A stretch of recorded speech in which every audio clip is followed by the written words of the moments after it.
तो जैसा कि हमने खबर सुबह से ये बता रहे हैं कि हिडमा की मौत हो गई है, आंध्र प्रदेश में ये घटना हुई है और उसके साथ 6 नक्सली मारे गए हैं। साथ ही एक और अच्छी खबर कि जो छत्तीसगढ़ में लीड कर रहे थे नक्सल आंदोलन को देवजी, उनकी भी गिरफ्तारी हो गई है। ऐसे में क्या माना जाए, नक्सलवाद अब खात्मे की ओर है और जो लक्ष्य 2026 का मार्च का तय किया गया था उससे पहले ही नक्सलवाद यहाँ से रुखसत हो जाएगा। पहली टिप्पणी ले लेते हैं मिथिलेश जी की। मिथिलेश जी, इस खबर को कैसे देखें, कितनी बड़ी सफलता है और क्या माने फिर कोई नया हिडमा तो नहीं आ जाएगा सामने?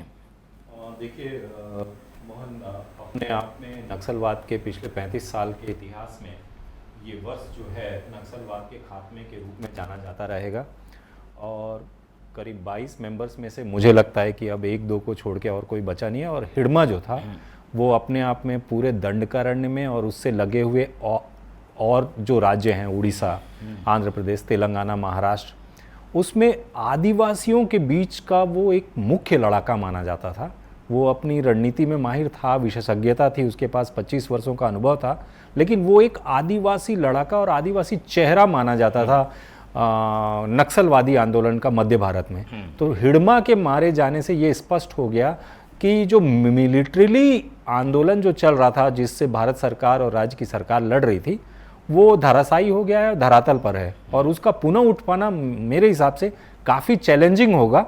मैं संभावनाओं से नकारता नहीं हूँ, लेकिन बहुत चैलेंजिंग होगा।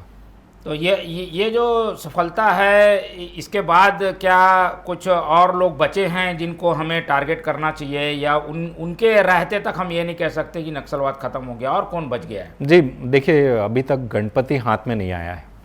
गणपति सबसे वरिष्ठ नेता है इनका। शारीरिक रूप से संभवतः वो बीमार है, पर उसके हाइडआउट्स की जानकारी फोर्सेस के पास है, एजेंसीज के पास है। और भी 1-2 लोग हैं, देवजी है और इसके नीचे के 2-4 लोग हैं और कुछ उनके परिवार के भी लोग हैं, जिनको इन लोगों ने महाराष्ट्र और बालाघाट के कॉरिडोर पर लगा रखा था सुरक्षित तरीके से, ताकि किसी भी क्राइसिस के समय पर उनका उपयोग हो सके।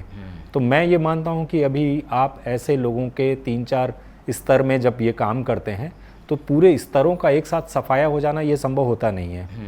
तो मिलिट्री लीडरशिप जो है वो खात्मे की ओर है, बीच का और नीचे स्तर का लीडरशिप जो है वो सुरक्षात्मक है, रक्षात्मक है।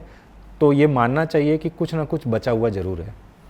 चलिए, तो कुछ बचे होंगे, लेकिन अगर बड़े स्तंभ ढह जाएं तो छत ज़्यादा देर तक टिक नहीं पाती, इसलिए उम्मीद करते हैं कि 26 मार्च से पहले ये खत्म हो